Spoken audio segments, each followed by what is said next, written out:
1장 35절 같이 읽겠습니다. 시작. 새벽 아직도 밝기 전에 예수께서 일어나 나가 한적한 곳으로 가사 거기서 기도하시더니. 아멘. 지난주에 이런 말씀을 드렸어요. 무리는 응답을 받기 위해 기도하지만 예수님의 제자는 주님의 제자는 주님과의 교제를 위해 기도한다.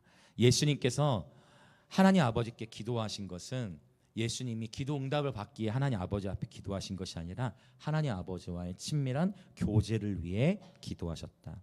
특별히 예수님께서 많은 사람들이 예수님의 성공을 주목하고 예수님께서 어둠의 영을 쫓아내고 또 질병들을 치유하니까 수많은 무리들이 예수님을 따를 때 오히려 예수님은 어디로 가셨어요? 한적한 곳으로 가셨다. 그리고 그곳에서 기도하시는 모습을 보게 되어집니다. 이제 오늘 잠시 후에 나병 환자 이야기를 보게 될 건데 이 나병 환자 치유 이야기를 보면 나병 환자는 무리인지 제자인지 이제 분별되어지게 됩니다. 나병 환자는 우리가 본문 아직 보기 전이지만 나병 환자는 무리일까요? 제자일까요? 아직 모르겠죠. 잠시 후에 볼 거예요. 나병 환자가 무리였는지, 그러니까 무리 아니면 무리에서 제자의 삶으로 전환이 일어나는지, 아니면 처음부터 그냥 제자였는지 나병 환자의 이야기를 볼 건데요. 이제 보겠습니다. 자, 본문 안으로 계속 이어갑니다. 우리 36절 읽어볼게요. 시작. 시몬과 및 그와 함께 있는 자들이 예수의 뒤를 따라가. 자, 지금 시몬 베드로를 말하죠. 베드로와 또 베드로 함께 있었던 제자들이 예수의 뒤를 따라갔대요. 예수님을 따른다는 건 좋은 것이 아닌가?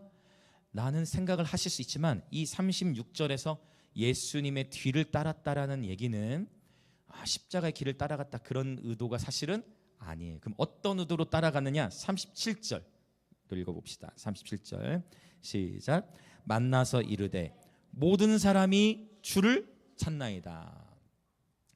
지금 이 베드로와 다른 제자들이 예수의 뒤를 따른 이유가 무엇이었어요? 왜 따랐죠? 예수님께서 지금 한적한 곳에 가서 기도하시니까 나도 예수님 따라가서 기도해야 되겠구나, 이런 마음이었을까요? 네, 그런 마음이 아니에요. 어떤 의미에서 따라갔을까요? 어떤 의도에서? 그렇죠. 많은 사람들이 지금 계속 예수님께 치유받기를 원해.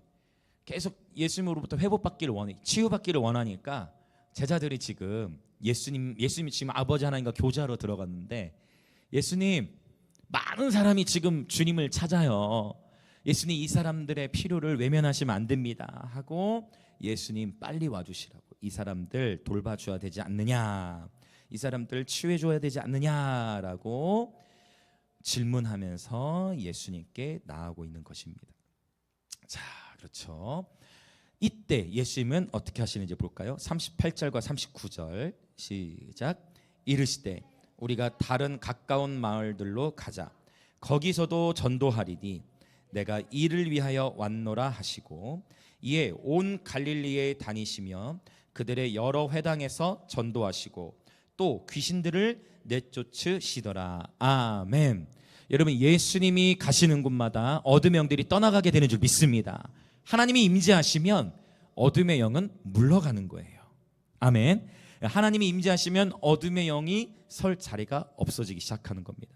근데 제가 한 2주 정도 반복해서 말씀드리는 것 같아요. 하나님의 임재가 두터워. 하나님이 임재하셔서 우리를 만지셔. 어둠의 영들이 떠나가. 그러면 어둠의 영만 떠나보내야 한다. 어둠의 영만 떠나보내야 되는데 그 어둠의 영 떠나기를 싫어하는 인간은 어둠의 영만 떠나보내는 게 아니라, 그렇죠, 그 부르심의 자리, 주님의 부르심의 자리에서 이탈하는 일들이 생겨지게 된다. 이거는 아무리 강조해도 지나치지 않은 것 같아요. 오늘 박영미 사님 기도해 주실 때 그 부분을 회개기도 함께 선포해 주셨는데, 자, 여러분, 우리가 반드시 꼭 회개해야 될 것들이 있다 했죠? 자, 말씀해 주시죠. 미, 다, 시, 질, 비, 토, 교. 자, 또 하나씩 말해볼까요? 미움, 다툼, 시기, 질투, 삐침, 토라짐, 음란, 교만. 이것들을 우리가 회개해야 되는데 우리도 모르게 은근히 이것들을 탐닉하고 이것들을 놓기 싫어하는 우리 인간의 본성이 있어서 부정한 영이라고 했어요. 지난주에 나눴죠. 부정한 영만 쫓아 보내야 되는데 이것들을 놓기 싫어서 같이 부르심의 자리에 이탈되는 경우가 있다. 그래서 여러분 축복합니다. 회개할 수 있는 것은 우리에게 큰 축복인 줄 믿습니다.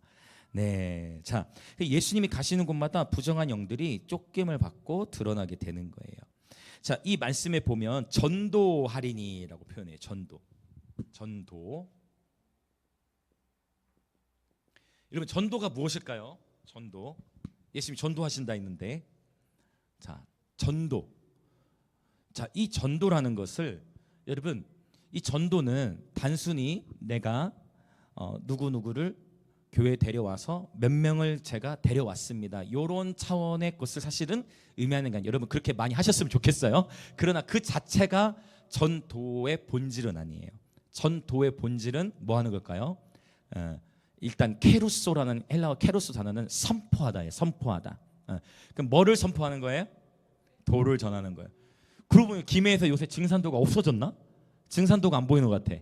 도를 아십니까? 질문을 제가 거의 못 들어보고, 김해에서는 요새 보면 6월절 아십니까? 많이 듣는 것 같아. 응? 6월절 아십니까? 물어보는 게, 그러면 이제 우린 뭐라고 대답하면 돼요? 우리는 알잖아요. 그렇죠? 하나님 여호와의 절기를 아니까. 이 전도라는 것은 도를 전하는 것을 말합니다. 그럼 여기서 말하는 도는 당연히 지금 여기서 말하는 도는 어떤 도를 가리키겠어요? 어떤 도겠어요? 결국은 십자가의 도예요. 그렇죠? 고린도서 1장에서 말씀하고 있는 바로 그 십자가의 도가 멸망하는 자들에게는 미련해 보여. 송구영신 예배 때도 나눴지만 제가 정말 뉘우쳤어요. 뭘 뉘우쳤느냐? 왜 나는 시간을 못 맞출까? 송구영신 예배, 우리 청년들이 카운트다운 뒤에서 하은이랑 하경이 1시간 반 전부터 준비해놨는데 너무 미안해가지고 왜 나는 못 맞출까? 반성하고 있어요. 정말 반성하고 있어요. 제가 그래서 송구영신 예배 설교 짧게 하려고 정말 그 생각을 했었는데 예상하지 못했던 시간이 있었어요. 찬양하는데 은혜가 커서 길어져 버렸어. 전심으로 하다가 손잡고 우리 기도하고, 하나님 은혜가 크다 보니 제가 놓쳤는데 근데 반성하고 있어요. 그러더라도 제가 앞으로는 그거 잘 지키려고요. 최대한. 다음 세대 정말 미안해. 이 전도, 십자가의 도를 전하는 거, 십자가를 전하는 거. 송영식 예배 때도 말씀드렸듯이 여러분 십자가의 계시가 멸망하는 자들에게는 걸림돌이 되는 거예요. 그러나 구원 얻는 저와 여러분에게는 그 십자가가 하나님의 능력이요 하나님의 지혜가 됨을 예수님의 이름으로 선포합니다. 네, 그래서 여러분 그것을 가정과 학교와 일터에서 여러분 십자가의 도로 걸어가시면서 돌파를 경험하시고 그 가운데 하나님께서 귀한 십자가로 승리하는 간증들 주실 줄 믿습니다. 그래서 이런 찬양이 있어요. 최후 승리를 얻기까지. 멜로디는 좀 잊어버렸나? 그렇죠, 그거네요. 갈보리산 위에네. 하도 우리가 찬송가를 많이 안 불러가지고 갈보리산 위에네. 최후 승리를 얻기까지. 그렇죠. 주님은 이미 승리하셨어요. 아멘. 그 주님이 이미 승리하셨기 때문에 저와 여러분도 정체성이 세워진 거예요. 근데 거기서 끝이 아니라 이 도가 들어가는 거예요. 도는 어떤 도예요? 길도자잖아요. 길도. 그 길로 우리로 하여금 따라오라고 주님이 우리를 인도하시는 것인 줄 믿습니다. 그래서 여러분 우리에게 명확한 기준이 있어요. 예수님이 우리의 신학의 모델이신 줄 믿습니다. 반복해서 선포해야 돼. 옆에 계신 또 인사합시다. 예수님은 우리 신학의 모델이십니다. 또 인사합시다. 예수님은 우리 신앙의 모델이십니다. 신학과 신앙, 우리의 유일한 모델은 우리 주 예수 그리스도이신 줄 믿습니다. 자, 그래서 도를 선포하신다는 거예요. 하나님 나라를 전하시고 십자가를 선포하시는 거예요. 온 갈릴리, 그러니까 나사렛, 가버나움을 지나, 지금 가버나움에 있었잖아요. 그 전에 가버나움에서부터 이제 온 갈릴리를 다니시면서 역시 회당에서, 기억하시죠? 회당, 예배당, 회당에서 도를 전하시고 어둠의 영들이 쫓아나가게 됩니다. 이렇게 하나님 나라의 사역이 확장되고 있는 가운데에 아이러니한 본문이 나와요. 계속해서 하나님의 사역이 갈릴리에서 더 확장될 수 있었음에도 불구하고 확장되지 못했던 이유, 더 확장될 수 있었는데 또 주님이 또 잠시 이동하셔야 하는 그런 어쩔 수 없는 안타까운 일이 발생하게 되는데, 자, 이게 아이러니한 본문이에요. 자, 왜 아이러니한가? 이제 본문을 들여다봅시다. 우리 40절로 갈게요. 자, 40절 읽어보겠습니다. 시작. 한 나병 환자가 예수께 와서 꿇어 엎드려 간구하여 이르되 원하시면 저를 깨끗하게 하실 수 있나이다. 이 성경에서 말하는 나병은 단순히 한센병만을 의미하진 않습니다. 한센병 아시죠? 살이 썩어 들어가는 뭐 예전에는 문둥병이라고 아마 표현을 했을 건데 그 한센병만을 의미하는 게 아니라 사실은 성경에서 말하는 나병은 단순한 피부병도 의미하긴 했어요. 그래서 레위기 13장 14장에 보면 왜 한센병만을 가리킨 게 아니냐면 레위기에서는 이 나병이 집에도 든다고 했어요. 집에. 그러니까 사람에게만이 아니라. 그러니까 이해되시죠? 그러니까 곰팡이, 건선, 어떤 곰팡이의 균도 포함이 될 수 있다라고 그렇게. 그러니까 좀 더 한센병만을 의미하지 않는다는 걸 이해하시면 돼요. 그렇게 이해하시면 돼요. 그러나 어쨌든 나병 환자들은 오늘 본문의 나병 환자의 정도가 그러나 이 40절을 읽어보면 결코 가볍진 않았던 것 같아요. 간절히 낫기를 원했던 거 보면. 왜냐하면 단순한 피부병이었으면 그냥 잠시 격리하고서 나았을 건데 이 나병 환자는 뭔가 간절함이 있었어요. 사실은 이 본문도 설교 때 조금 오용될 수 있는 소지가 있어요. 여러분, 병이 낫기를 원하는 마음은 좋은 것이죠. 당연한 것이에요. 이 나병 환자가 지녔던 자신의 병이 낫고자 하는 태도, 자신의 병이 낫고자 하는 갈망에는 문제가 없어요. 우리 모두가 동일한 마음일 거야. 아프고 큰 전염병에 걸렸어, 위험한 병에 걸렸어, 당연히 낫기를 원하는 마음 누구나 가질 수 있어요. 어쩌면 이 나병 환자는 이미 예수님의 소문을 들었겠어요, 안 들었겠어요? 이미 들은 거예요. 앞에 본문에서 치유의 일들, 귀신 쫓아내는 일들 봤으니까, 소문이 퍼졌으니까 나병 환자가 이분이라면 나를 치유하실 수 있다. 내가 이분에게 가면 이분은 나를 고쳐주시겠구나라는 생각을 갖고 예수님께 나오는데 와서 꿇어 엎드려 간구해요. 이 자체는 율법을 어기는 행위예요. 레위기에서 분명히 12장부터 14장의 말씀에 보면 이 나병 환자들은 공동체 안에 있지 못하고 진 밖에 머물도록 했어요. 즉 격리를 시켰어요. 일반 사람들에게 전염되면 안 되기 때문에 완전히 코로나처럼 완전히 격리를 시켜버렸어. 공동체 안에 들어올 수가 없어. 그래서 자, 이거는 기억을 하시면 좋아요. 진 밖에 머물고 있다가 다 나으면 소식을 전달해요. 저 이제 괜찮은 것 같아요. 그러면 바로 합류할 수 있었던 게 아니고 그때 제사장을 보내요. 그래서 제사장, 이게 성경에 있는 이야기입니다. 제사장을 그 나병 환자에게 보내서 진짜 다 나았는지를 누가 관찰하냐면 이 제사장이 관찰하는 거. 잠시 소리가 좀 울리죠. 잠시만요.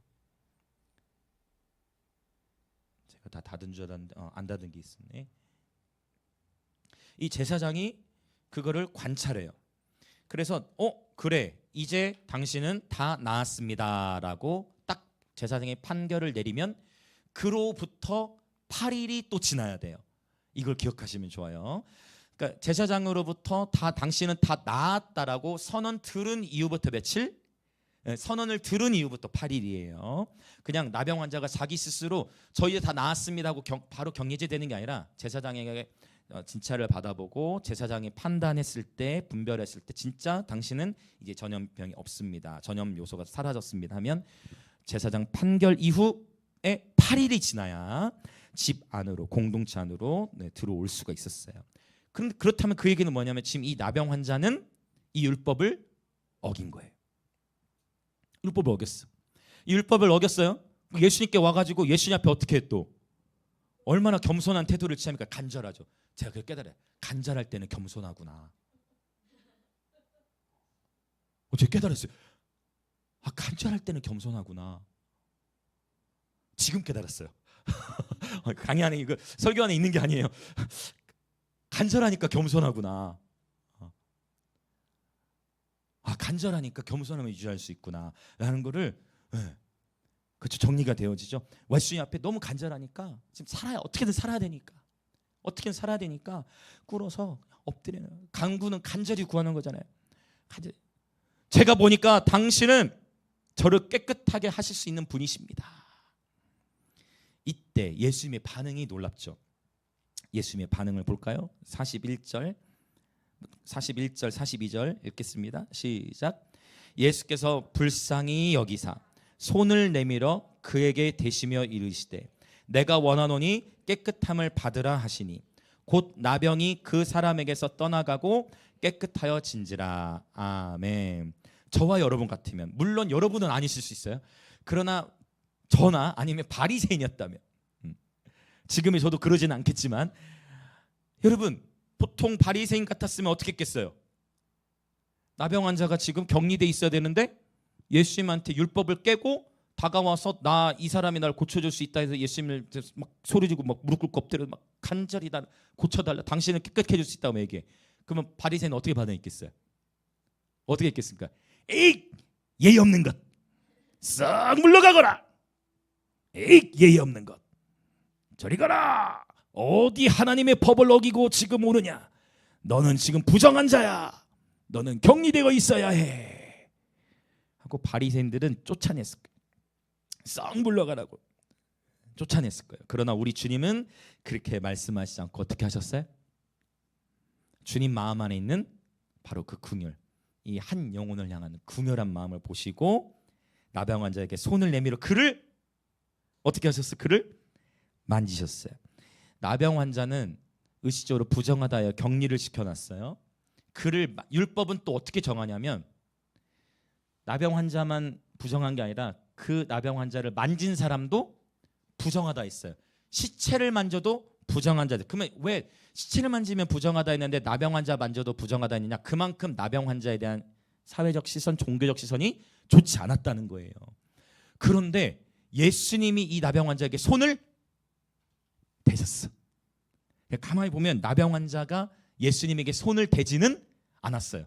그렇게 했다간 예수님도 부정한 자가 될 수도 있으니까 손을 대지는 않고 그냥 무릎 꿇고 엎드린 거예요. 그렇죠. 근데 혈류병 걸렸던 여인은 예수님의 옷자락을 잡았죠. 나중에 또 그 본문도 보겠지만 예수님께서 이 나병 환자에게 손을 내밀어 그를 잡으셨어요. 근데 여기서 놀라운 역사가 일어나죠. 예수님이 부정하게 되신 게 아니라 나병 환자에게 있었던 나병이 치유돼 버렸어요. 할렐루야. 우리 예수님은 완전한 치유자이심을 선포합니다. 우리 예수님에게 능히 하지 못할 일이 없으신 줄 믿습니다. 우리 주님이 원하시면 지금이라도 저와 여러분 안에는 모든 질병은 다 치유될 수 있어요. 여호와 라파이심을 선포합니다. 우리 주님은 여호와 라파이세요. 할렐루야. 옆에 계신 분들 인사합시다. 우리 주님은 여호와 라파이십니다. 주님은 당신의 치료자이십니다. 이것이 복음이에요. 율법은 정죄가 먼저 가요. 그러나 복음은 은혜가 먼저 가요. 주님이 긍휼을 베푸셔서 이 나병 환자를 고치시는 거예요. 언제나 강한 자가 이겨요. 죽기에 대한 말씀 나누면서 몇 주 전에 말씀드렸지만 강한 자를 결박해야 돼. 강한 자가 집 안에 남아 있는데 나병 환자에게 있었던 부정함, 뭐다? 예수님에게 있었던, 예수님 안에 지니셨던 거룩함이 강한 거예요. 물론 이건 비교할 수도 없지만 예수님 안에는 거룩함이 이 나병 환자에게 있던 부정함을 몰아내고 예수님이 감염되신 것이 아니라 이 나병 환자가 예수님에 의해 회복됐죠. 할렐루야. 그래서 제가 한때는 그런 생각도 했던 거예요. 코로나가 한참 심할 때, 한 번도 안 걸렸을 때까지만 해도, 여러분 중엔 그런 분이 안 계셨을지 모르겠는데 코로나 제가 한 번도 안 걸렸을 때까지만 해도 나는 안 걸려야지. 사람이 얘기는 안 하지만 나는 안 걸려야지 하고 기도를 아무리 하지만 걸릴까요? 안 걸릴까요? 많이 걸렸어요. 많이 걸렸어요.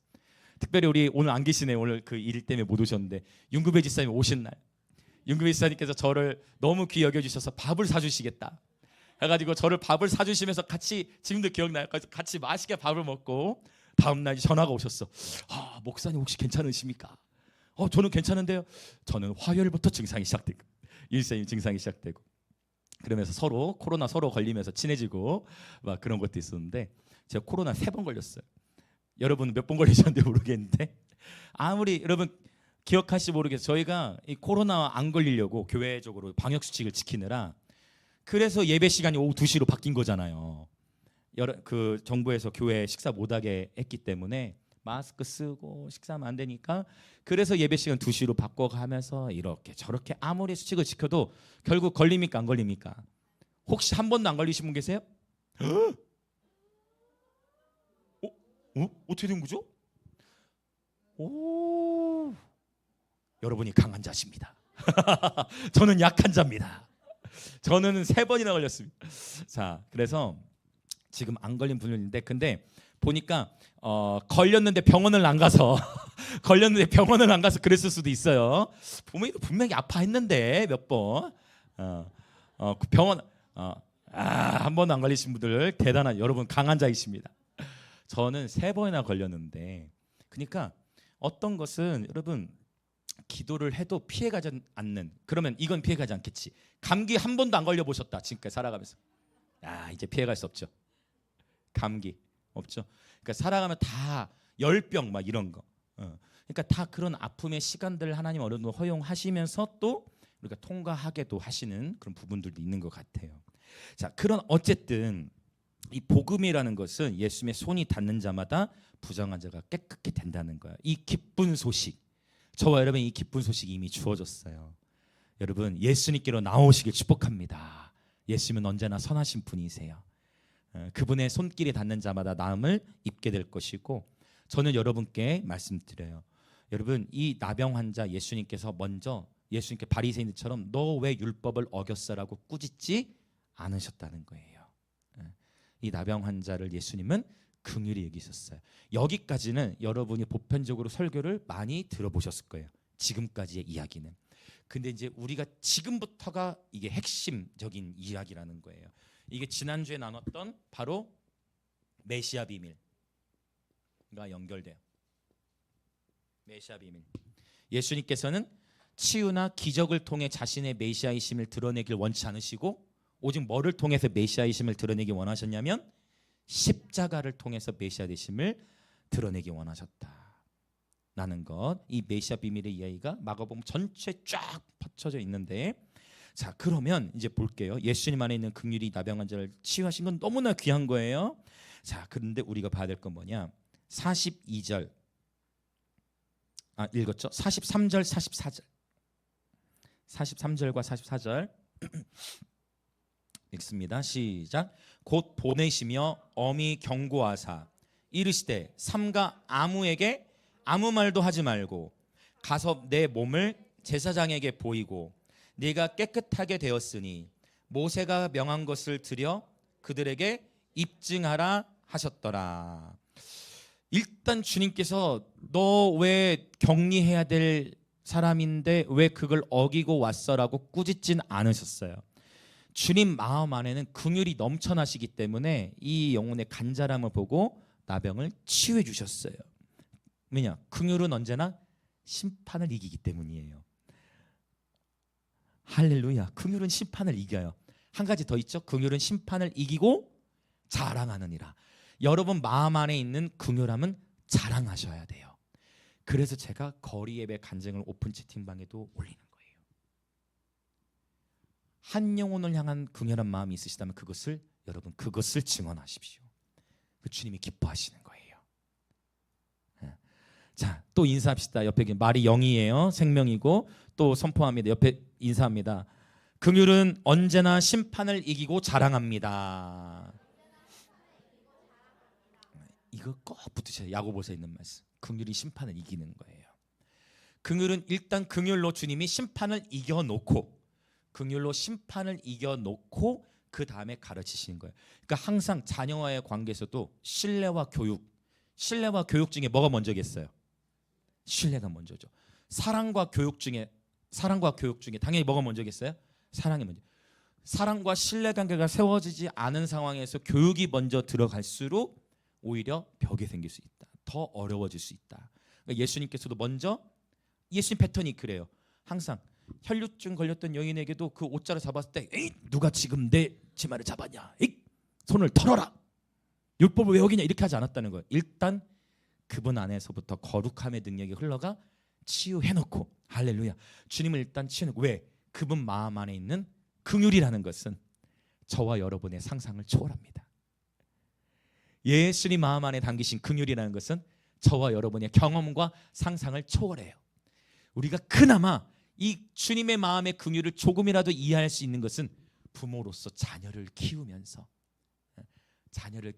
그 마음을 들어가는 것 같아요. 지난 목요일에 주은이 아버지께서 통영에서부터 오셨어요. 휠체어를 타고 통영에서부터 오셨어요. 근데 제가 기억나게 잠깐 얘기해야 되겠다. 그 주은이 아버님 댁에 신방을 갔는데 같이 예배를 드리고 대화를 하는데 갑자기 주은이에게 하셔야 될 고백 같은데 저한테 말씀을 하시는데 우시는 거예요. 이제 우시면 주은이한테 할 고백이신데 같이 있었어요. 주은이도. 근데 저를 보고 말씀하시는데 본인이 이렇게 주은이한테 말을 함부로 했었다는 거예요. 그 며칠 전인가. 그게 마음에 막 걸렸다고 하시면서 말씀하시는데 제가 있는 자리에 막 이게 지금 주은이에게 고백하시는 거구나 라는 생각을 이렇게 했었는데요. 주은이 아버지께서 통영에서부터 오신 거예요. 이 목요 예배를 드리려고. 얼마나 감사한지. 그 예배 마치고서 주은이 아버지 딱 이렇게 뵀는데 보니까 보면 알 수 있어. 제가 자주 울기 때문에 알 수 있어요. 안경을 쓰고 계셨지만 그 양쪽 눈에 눈시울이 이거는 딱 보면 알아. 이거는 펑펑 눈이다. 두 눈이 눈시울이 예배 이미 다 마치고 사람을 다 가고 나는데 아버님 눈이. 저는 하나님은 언약에 신실하신 하나님이세요. 여러분 부모님들을 위해서도 기도하시고 자녀들을 위해서도 기도하시죠? 여러분 저도 함께 기도하는 거 아시죠? 우리 자녀들의 이름, 여러분의 자녀들의 이름까지 부모님의 이름까지 같이 함께 기도하는 거예요. 함께 여러분 선을 행하되 낙심치 마시기 축복합니다. 하나님께서 하나님의 시간에 일을 하시는 거예요.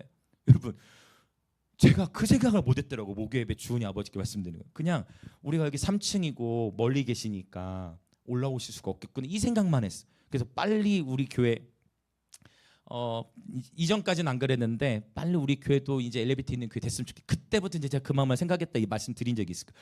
근데 그 생각 못했는데 목요예배 은성 문화회는 올라오실 수가 있잖아. 그래서 너무 은혜를 많이 누리셨어요.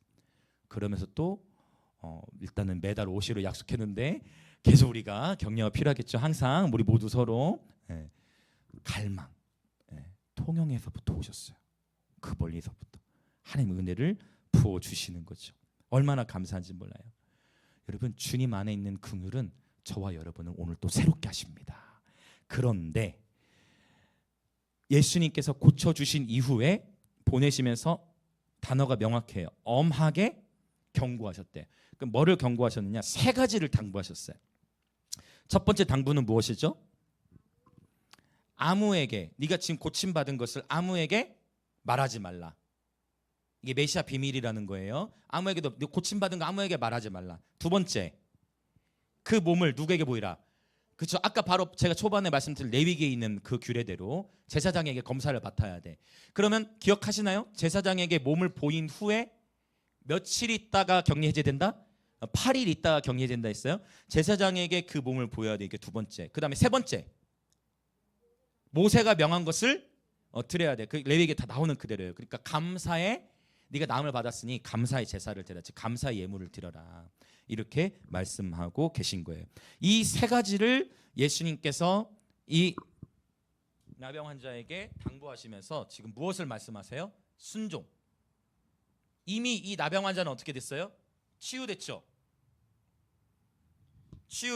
치유하시고 나서 주님은 나병 환자에게 순종을 말씀하시는 거예요. 여러분, 자 이제 정리하는 거예요. 치유받는 게 쉬울까요? 순종하는 게 쉬울까요? 치유받는 게 쉬울까요? 순종하는 게 쉬울까요? 감사합니다. 여러분, 그렇죠. 내가 그 말 나오길 기다렸어. 순종 좋아요. 또 그러니까 순종이 쉽다고 지금 얘기한 거죠. 순종이 더 치유가 더 어려울 거라고 생각하는. 근데 그 말을 기다렸어. 왜냐하면 보통의 사람들이 그렇게 생각하는 경우가 많아요. 근데 보세요. 오늘 본문이 얘기하는 건 뭐냐면 처음에 여러분들 말씀하셨던 이야기가 사실은 그게 핵심이에요. 여러분, 치유는 누가 하시죠? 치유는 누가 하세요? 예수님에게 어려운 일이 있을까요? 주님에게 어려운 일이 없어요. 인간의 입장, 내 입장에서 자연적인 일, 초자연적인 일, 내 입장에서 쉬운 일, 어려운 일이 있는 거지 예수님에게는 그 모든 게 자연스러워요. 예수님에게는 그 모든 것이 쉬워요. 예수님에게는 아무것도 어려운 게 없어. 할렐루야. 그분에게 모든 것이 가능해요. 당연하죠. 할렐루야. 우리 주님에게는 결코 어려운 것이 없어. 모든 것이 가능해. 치유는 쉬운 거예요.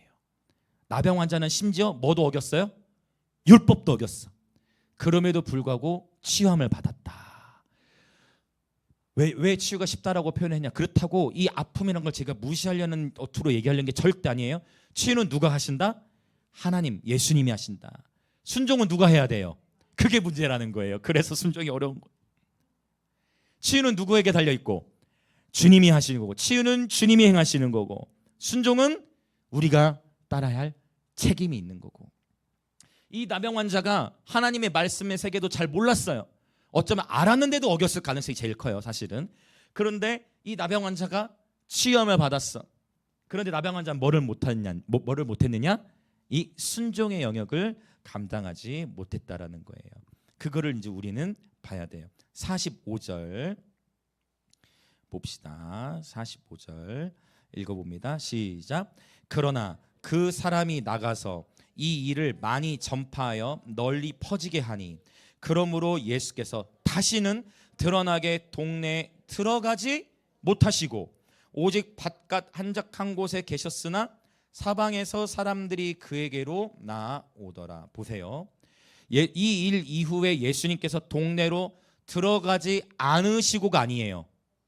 들어가지 않으시고가 아니에요. 들어가지 못하시고. 왜요?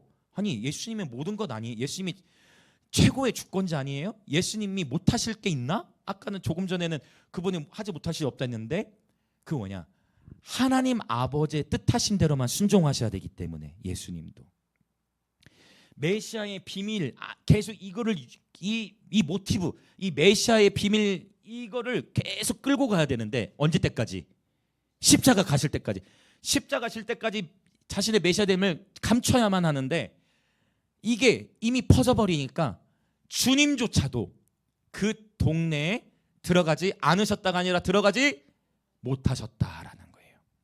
여러분, 예수님께서도 그래서 히브리서는 어떻게 기록하냐면 예수님께서 고난받으심으로 뭐를 배우셨다 했냐면 고난받으심으로 순종하기를 배우셨다는 표현이 써 있어요. 히브리서에. 여러분, 다시 말씀드리면 예수님이 우리 신앙의 모델이고 신학의 모델이죠. 예수님조차도 고난을 통해 순종하기를 배우셨는데 하물며 저와 여러분 또한 우리에게 주어진 고난을 통해 뭐를 배워야 돼요? 순종을 배워요. 그러니까 지현호 선교사님이 그 일을 하시잖아요. 고집이 세가지고 그 광야가 길다 이렇게 본인이 되게 웃으면서 재밌게 표현하셨는데 제가 얼마나 놀랐냐면 저도 지현호 선교사님 그 전까지 예배 때도 보고 사역 현장에서도 많이 만났어요. 저희가 예배 인도할 때 기도 인도해 주시기도 하고 어웨크스에 설교도 해주시고 근데 항상 예배팀 세팅을 해야 되니까 식사도 이번에 처음 했고 전화통화도 한 적이 한 번도 없어요. 그냥 카톡으로 주고받으면서 연락하고 이번에 처음 식사 교제하고 했는데 너무 놀란 게 뭐냐면 저희가 송구영신 예배도 선포했지만 고린도 전후서 지금 마가복음 오면서 계속 강조하는 게 뭐였어요? 십자가이고 마가복음 들어와서도 뭐 얘기했어요? 광야. 그렇죠? 그리고 우리의 부르심, 우리 교회의 부르심이 예배와 선교잖아요. 근데 정확하게 은혜, 광야, 예배, 선교. 그러면서도 자기 부인에 대해 말씀하시고 우리가 서로 얘기를 나눈 게 아니라는 거예요. 야, 이렇게 하나님이 인도하시나? 본문도 광야에서 부어준 하나님의 그 은혜와 관련된 이야기. 저는 너무 놀래요.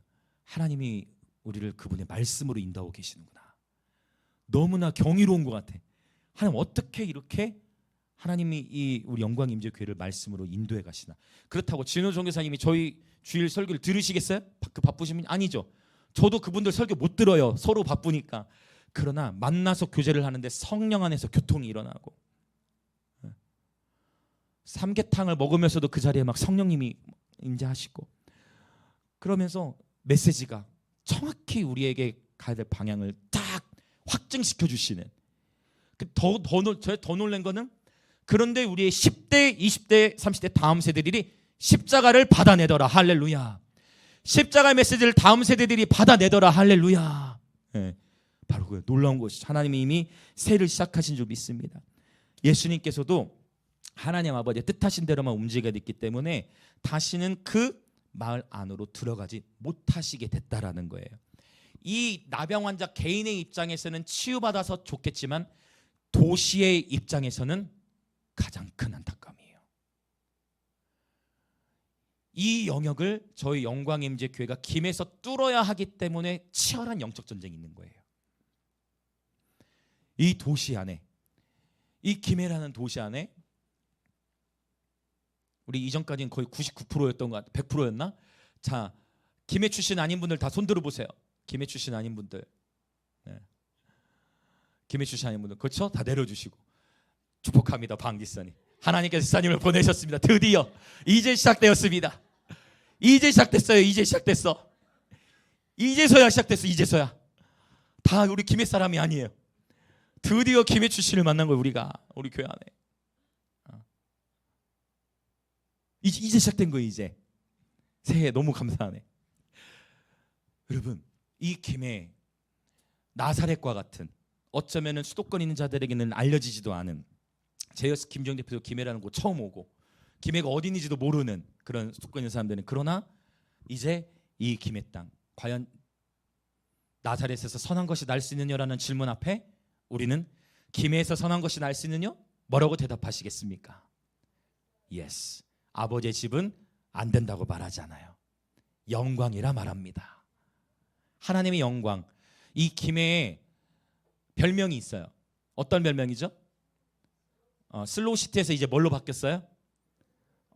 너무 감사해요. 이제 슬로건도 바뀌었어요. 김해 전체 김해시에서 슬로건을 바꿨어요. 슬로우시티. 정말 김해는 너무 느린 것 같아. 제가 김해 이사 와서 경험한 게 너무 느리다. 그래서 저희가 부르는 찬양이 저희에게만 부르는 건 아닌데, 이게 이제 물론 좀 저희가 수도권 지역에서도 모르시는 분들도 많지만 김해는 모든 게 항상 그렇잖아요. 수도권과 뭐 10년, 15년 뭐 법학, 의학 차이 난다 사람들 얘기하잖아요. 근데 깨닫는 종교도 역시 마찬가지다라는 생각도 했는데 모든 게 느린 것 같았어. 그래서 계속 기도했는데, 계속 영광을 선포했는데, 감사하게 이제 글로컬한 이름, 그렇죠? 김해시 이름이 어떻게 바뀌었습니까? 글로컬 시티로 바뀌었어요. 김해시에서 글로컬로 바꿨어. 국제적이구나. 그리고 김해에 별명이 하나 있는데 어떤 도시? 들어보시지 않았어요? 가야 왕도, 왕의 도시. 들어보셨죠? 김해 별명이 왕의 도시, 왕도잖아요. 왕도라고 하잖아. 그래서 여러분, 우리는 반대로 적용하는 거예요. 이 김해 땅의 주인이 예수 그리스도이심을 선포합니다. 이제 김해 땅도 깨어나게 될지어다. 도시 안에 경계가 너무 많아. 이 도시 안에 경계심이 너무 강해. 그래서 저희도 어떻게 해서든 저희의 이름을 드러내지 않고 계속 섬기려 하는 건데, 이 도시 안에도 그 모든 경계들이 깨어질 줄 믿습니다. 서성모 목사님이 저에게도 말씀하셨는데 제가 동의. 김해하고 경주가 사역하기 어려워요. 저희도 다양한 도시들 다니면서 사역을 하는데 양반의 도시 분위기가 있어. 김해와 경주가. 이 영적 분위기를 뚫으니까 얼마나 반대야. 우리는 이상해. 우리 교회 뭐 이상해. 여기 왜 사람들이 왜 예배 때 막 뛰지? 여기 왜 사람들이 왜 이러고 있지? 어디 아프신가? 뭐 이런 생각할 수도 있다니까 사람들이. 그래서 제가 올해 이제 책을 쓸 거예요. 이제 이거 공부를 마쳤으니까. 왜 뛰는가? 성경이 말하고 있기 때문에. 분위기 때문이 아니라 성경이 증거하기 때문에. 이것이 진리로 예배하는 것이기 때문에. 오늘 채훈이 도훈이가 11시 예배 처음 왔는데 저는 다 보았습니다. 발가락으로 춤을 추고 있더라고요, 아이들. 그리고 도훈이가 자꾸 뒤를 돌아봐. 왜? 뒤에서 같이 우리 그 손잡고 우민하민이랑 지사님들 같이 막 뛰거든. 프레이즈랑 찬양 부르 우민하민까지 이렇게 되고, 쟤네들 지금 같이 뛰고 싶구나 생각하면서 이제 머지않아 같이 함께 춤을 추면서 예배를 드릴 건데, 나는 좀 춤이 부족하다, 너무 예배 시간이 짧다 하면 11시도 오세요. 같이 함께 춤추면서. 여러분, 이 김해 땅을 하나님이 저와를 보내신 거예요. 한 사람이 치유받는 것. 여러분, 이 말씀을 여러분이 가만히 이제 돌아가셔서 한번 묵상해 보세요. 한국 교회를 보시고 우리가 어떻게 이 나라를 위해 기도해야 되는가. 교회 수가 적지 않아요. 절대 교회 수가 적지 않아요. 많아요. 제가 깜짝 놀랐네요. 교회 수가 치킨집의 수보다 많다는 통계가 나왔던데요. 맞나요? 그 치킨집보다 교회의 수가 더 많다라는 통계를 보고, 그건 아니겠지 라고 제가 생각을 했는데 진짜 그런 통계가 나온 걸 보고, 그러면 교회가 이렇게 많은데 어찌하여 대한민국의 정치, 사회, 경제, 문화, 가정 그 모든 것은 계속 무너지는가? 어찌하여 수치는 쉽지 않은 길로 계속 가는가? 교회는 이렇게 많은데 치킨집보다 많은 수가 교회인데 어찌하여 정치, 경제, 사회, 문화, 가정 다 무너지는가? 왜 우리의 다음 세대는 이단들에게 계속 뺏기는가? 신천지만 해도 30만이라 하는데 어찌 이런 일들이 일어나기 시작하는가를 봤을 때 저와 여러분이 깨어날 것은, 붙잡아야 될 것은 다시금 하나님의 말씀의 기준인 줄 믿습니다. 이번 주중 안에서도 또 대형견에 또 이슈가 터졌어. 한국교회 안에서 많은 분들에게 존경을 받던 목사님이에요. 재정의 이슈, 수십억에 대한 이슈 터져버렸어. 그래서 지금 난리예요. 교회 안에서 목사님들도 충격을 받고 다 난리. 그분을 따르던 수많은 사람들이 충격을 받았어. 참으로 쉽지 않다. 참으로 쉽지 않다. 그 제가 하나 앞에 또 생각하고 하는 건 뭐냐면 하나님을 경외하는 마음. 누구든 넘어질 수 있다. 누구든 실수할 수 있고 누구든 넘어질 수 있다. 자, 옆에 계신 분들 인사합시다. 당신도 넘어질 수 있습니다. 이렇게 손도 해주세요. 제가 지켜보겠습니다. 제가 분명히 말씀드렸어요. 넘어졌어. 넘어져서 넘어지면 어떻게 하면 된다. 일어나면 돼요. 근데 넘어졌는데 그냥 굴러서 그냥 나가버리지 마라. 넘어지면 다시 일어나면 된다. 누구나 넘어질 수 있다. 누구나 실수할 수 있다. 그래서 아까 그것도 다시 정리한 거예요. 간절하면 겸손해지는구나. 그런데 치유함을 받고 나니까 간절함이 사라졌더라. 저와 여러분은 빨리 치유받는 게 목적일 수 있는데 치유받고 났더니 간절함이 없어졌더라. 그러니까 오히려 예수님을 무시하고, 예수님이 분명히 엄하게 경고하셨는데 그 즉시로 무시해버려. 치유함을 물론 긍정적으로도 볼 수 있겠죠. 치유받으니까 너무 기쁘니까 자기도 모르게 발설할 수도 있지만 치유받았다면 이제 순종을 해야 되는데 여전히 치유에만 머물러 있는 신앙이 도시의 부흥을 막아버린 거예요. 여러분, 이 계시가 오늘 열려지시길 축복합니다. 정말 중요한 얘기를 하는 거예요. 지금 치유 자체는 하나님의 뜻이고 예수님의 마음 안에 있는 긍휼이 영혼을 치유했는데 여기까지 좋다는 거예요. 그러나 치유의 단계에 머물러 있다 보니 순종하진 않고 치유의 영역에만 머물러 있으면서 불순종으로 말미암아 도시의 부흥이 닫혀버렸어요. 그렇다면 저는 그래서 하나님께서 분명히 역대하 7장 14절에서도 땅이 묶였을 때, 땅이 하나님의 마음을 놓쳤을 때 세상 모든 사람에게 책임을 묻지 않으셨어요. 우리 그리스도인들은 어떻게 얘기하냐면요, 세상이 악해졌다고 세상을 탓하는 경향이 있어. No, 주님은 절대 세상 자체에게 탓하지 않으셨어요. 주님은 누구에게 책임을 물으셨냐면 역대하 7장 14절, 내 이름으로 일컫는 내 백성에게 하나님이 말씀하시는 거예요. 주의 이름으로 일컬음을 받는 주의 백성인 저와 여러분이 회개해야 돼요. 저와 여러분이 겸손해져야 돼요. 저와 여러분이 주의 얼굴을 구하며 기도해야 돼요. 세상 패러다임을 계속 바꿔야 돼요. 세상을 탓할 게 아니라 주의 이름을 일컫는 나에게 순종의 책임이 있고 치유를 넘어 순종의 발걸음이 되어야만 한다는 것입니다. 이 나병 환자는 자기 만족과 자기 유익만을 누린 거예요. 고침만 받고서 여러분 어때요? 저와 여러분을 통해 누군가가 나음을 입어. 근데 그 나음을 받고서 더 존중해야 되는데 여러분이 누군가를 위해 기도를 해줬는데 우리 지사님들 같이 나누는 가운데 그런 이야기들도 있었어. 나눈 가운데 여러분이 누군가를 기도해서 그 사람이 나았어. 그 사람이 바로 일터에서도 있었던 이야기들. 그러면 그 사람이 나를 더 존중해야 되는데 오히려 간절함이 사라지고 외면하게 되더라. 이런 이슈가 일어날 수 있다. 다시 말씀드려요. 치유는 쉬워요. 영광의 임재 교회 안에서도 치유의 간증은 수두룩해요. 수두룩해. 심각한 병 있는 분들도 정말 하나님 한순간에 치유하시더라. 병원에 가서 사진을 찍어서 혹이 있는데 기도받고 나서 다음 주에 병원 가서 찍는데 없어져 버려. 서울대학병원에 가서까지 검사해서 수술을 앞뒀는데 기도를 받고 나서 수술실에서 폐를 열었는데, 아니 폐를 열었다네. 그 배를 열었는데 종양이 없어져 버렸어.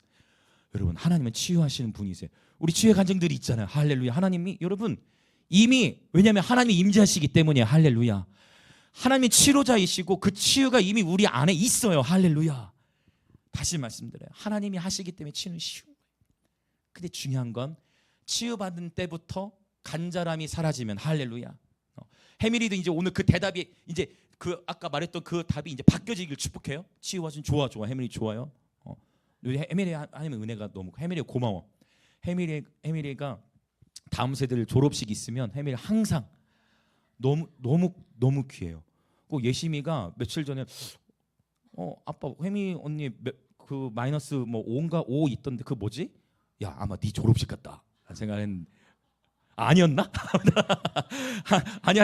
아니었으면 미안하고 우리 혜밀이가 항상 혜밀이가 항미 졸업식까지 와준 거예요. 얼마나 고마워요. 네. 공동체를 사랑하는 마음이 혜밀이 안에 있어. 우리 모두 안에 다 연약함이 다 있어요. 그러나 하나님의 사랑이 우리를 변화시켜 가는 거예요. 하나님의 사랑이. 이 나병 환자는 고침을 받고서 간절함이 사라지자 주님의 말씀을 다 잃어버려요. 만약, 잘 들어보세요. 만약에 이 나병 환자가 병이 낫지 않았어, 안 나은 상태에서 네가 이렇게 하면 내가 너의 병을 고쳐줄게. 그러면 이 나병 환자가 순종을 했을까요? 안 했을까요? 어떻게 생각하세요, 여러분? 어땠을 것 같습니까? 근데 우리는 이런 경우를 사실 순종이라고 부르잖아요. 이런 경우는 뭐라고 부르냐면 복종이라고 해요. 복종. 순종과 복종은 약간 달라. 물론 비슷한 말이에요. 근데 약간 달라. 복종이라는 거는 두렵기 때문에 하는 것, 또는 내 필요를 위해, 나의 만족을 위해, 나의 안전을 위해 하는 거예요. 그러나 순종이라는 거는 안 해도 나에게 문제가 되지 않거든. 당장 내 삶에 아무 문제가 없는 것 같거든. 순종이라는 거는 하나님과의 올바른 관계 안에서만 가능해요. 십자가를 깨달을 때만 가능해요. 십자가의 길. 그래야 순종이 가능해요. 올해 제가 말씀 카드를 뽑았다가 뒤로 넘어졌어요.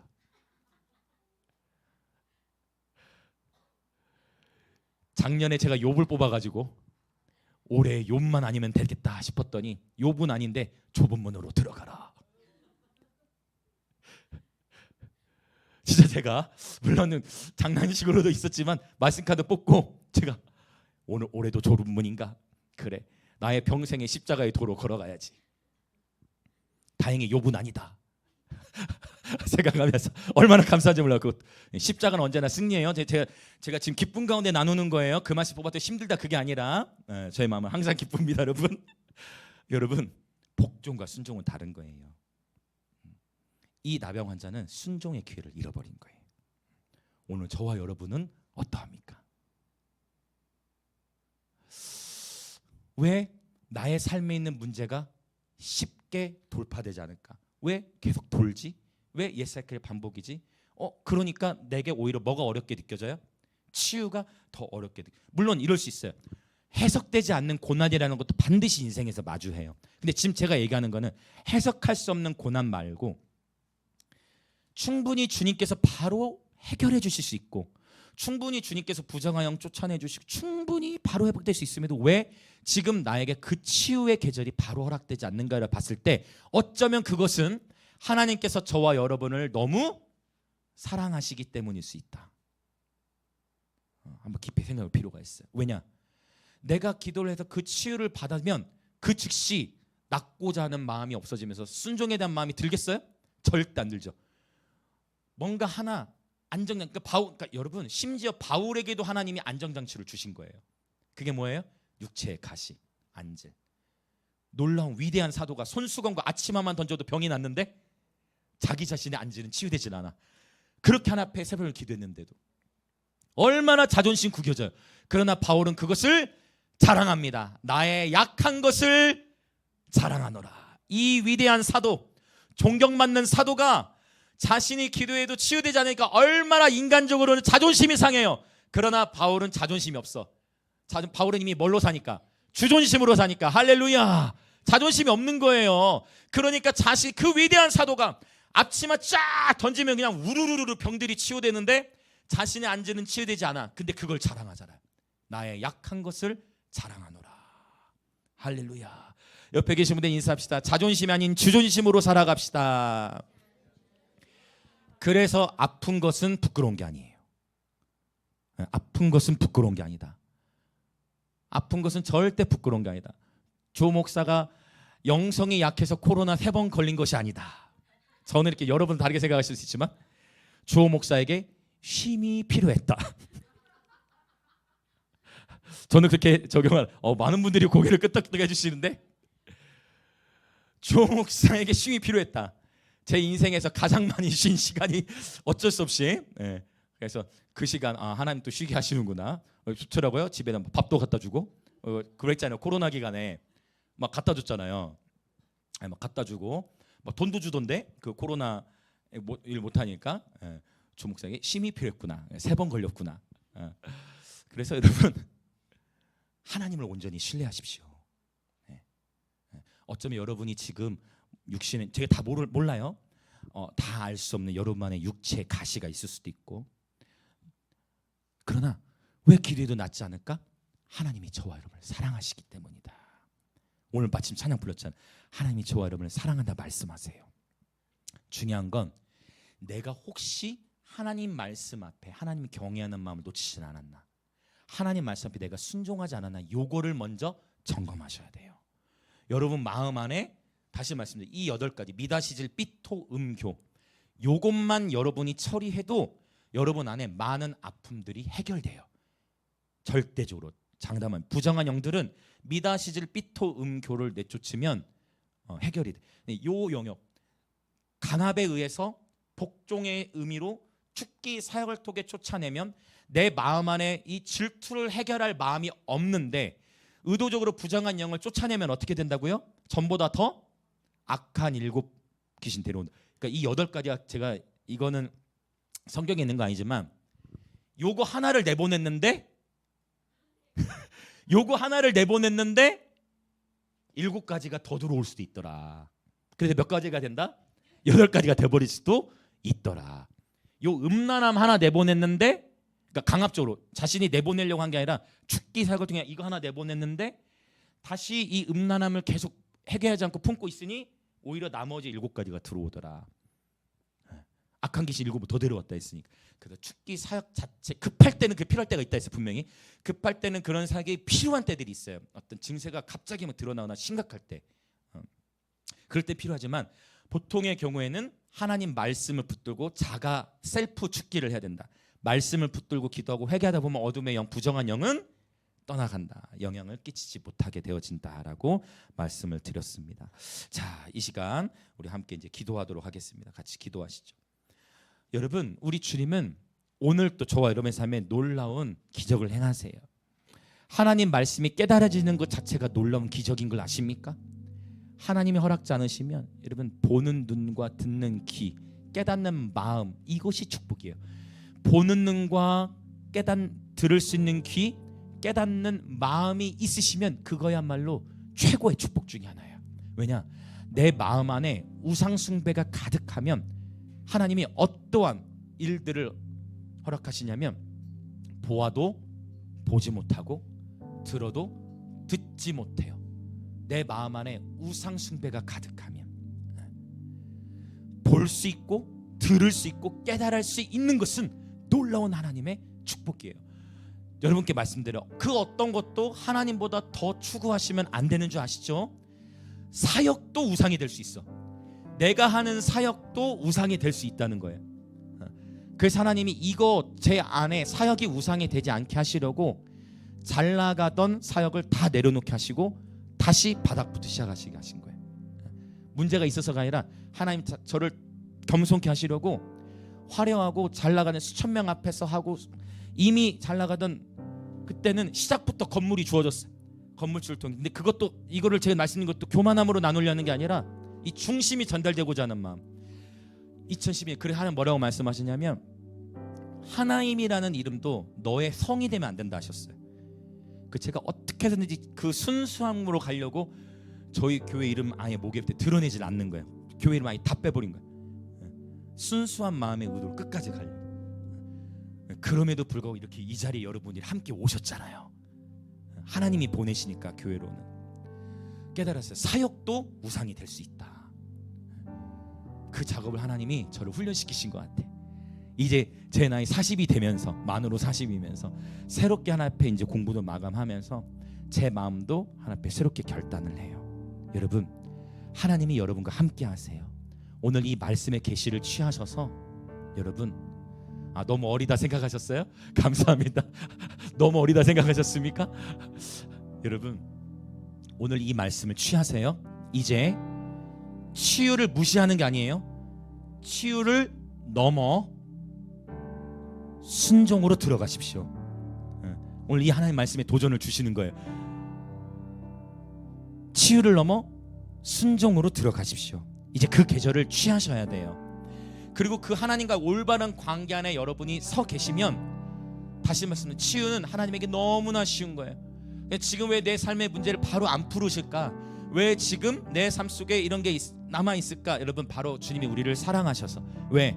지금 즉시 우리가 그 문제 해결되면, 지금 즉시 그 치유 나타나면 간절하지 않을 수 있거든. 하나님은 나보다 나를 더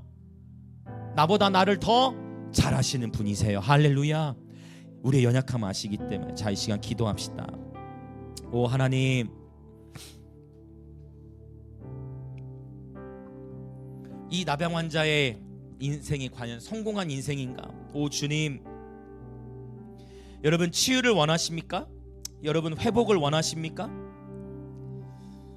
무리해서 제자의 삶으로 들어오시기를 축복합니다.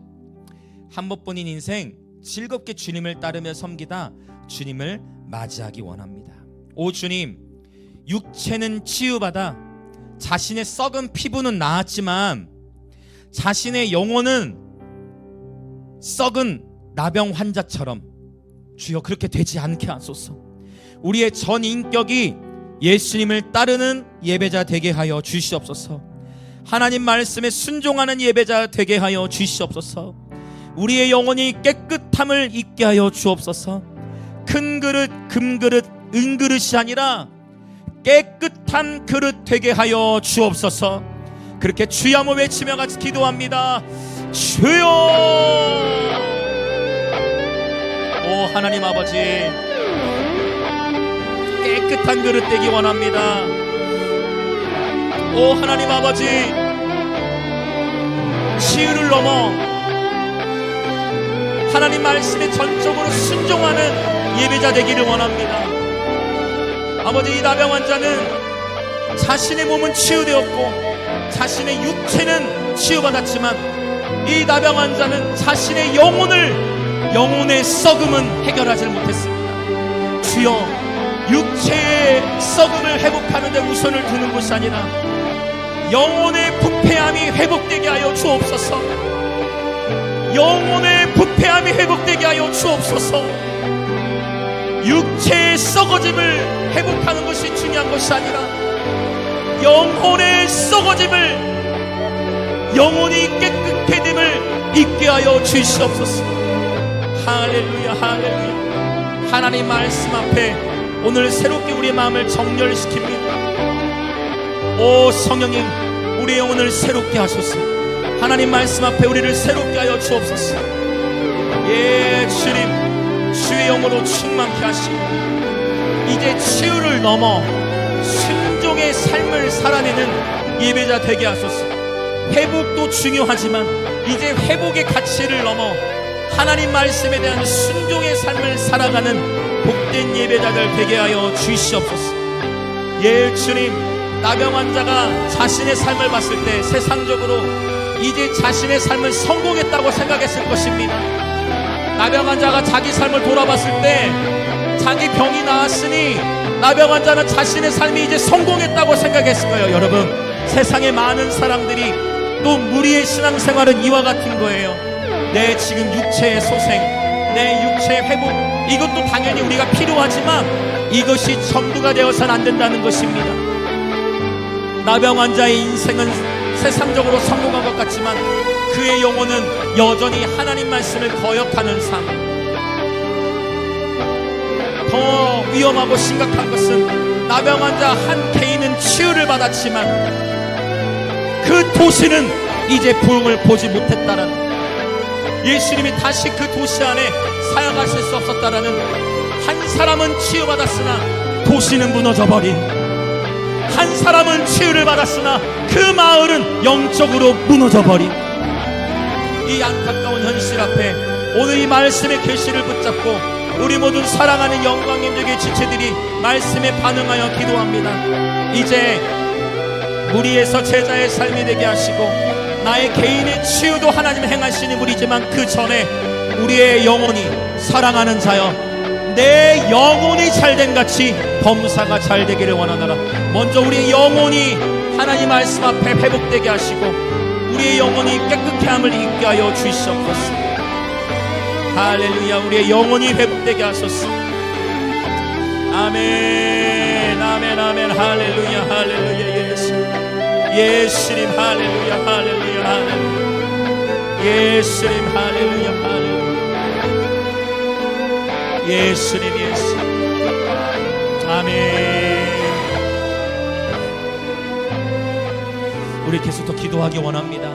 참 아이러니한 건 어둠의 영들, 귀신들은 지옥 불문에 들어가게 될 건데 너무 아이러니하고 안타깝고 힘든 건 귀신조차도 예수님이 말씀하시면 귀신도 예수님 말씀에 다 순종을 하는데,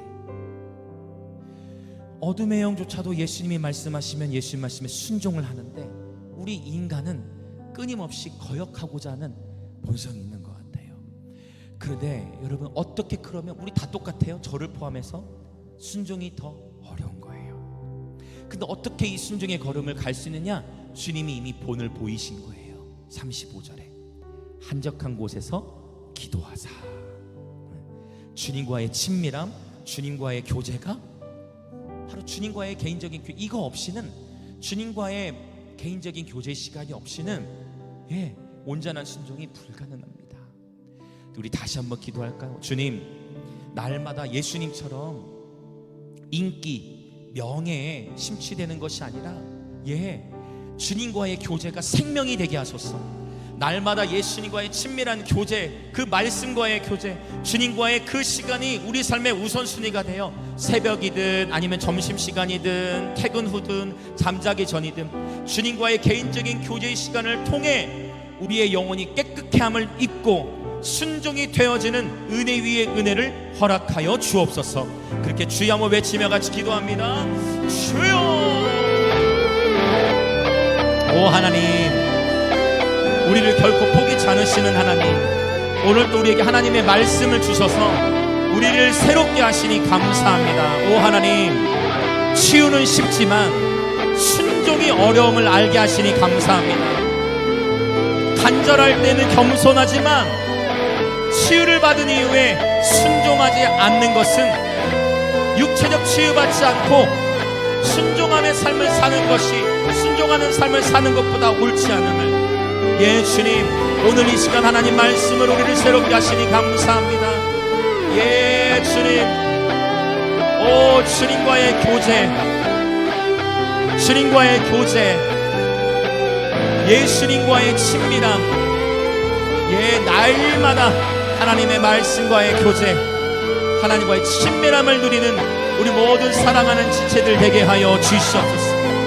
성령이여 그렇게 축복하여 주시옵소서. 할렐루야.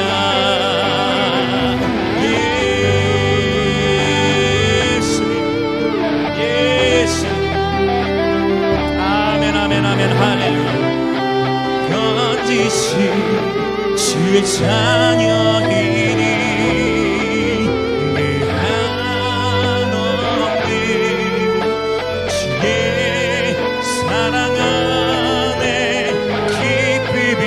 오늘도 주님께 소리를 새롭게 하십니다.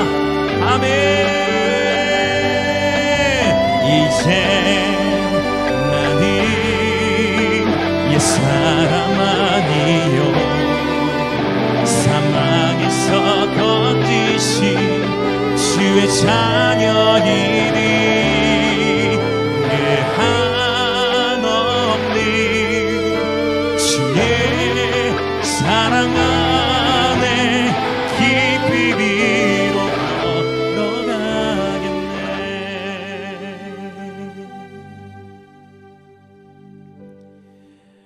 사랑의 주 하나님, 오늘 또 하나님의 말씀으로 우리를 새롭게 하시니 감사합니다. 새해 첫 주일, 이제 치유를 넘어 순종의 삶을 살도록 말씀으로 우리에게 불을 붙여주시니 감사합니다. 아버지, 우리에게 보는 눈과 듣는 귀와 깨닫는 마음을 주셨어. 이 십자가의 길을 능히 걸어갈 수 있는 하나님, 아멘으로 화답할 수 있는 하나님, 때로는 십자가라는 것이 거북하게 느껴질 수 있고 부담이 될 수 있지만 그럼에도 예수님이 말씀하신 이 진리의 길, 생명의 길을 걷기로 결단하는 우리 모든 지체들을 위해 주여 넘치는 임재의 복으로 함께하여 주옵소서.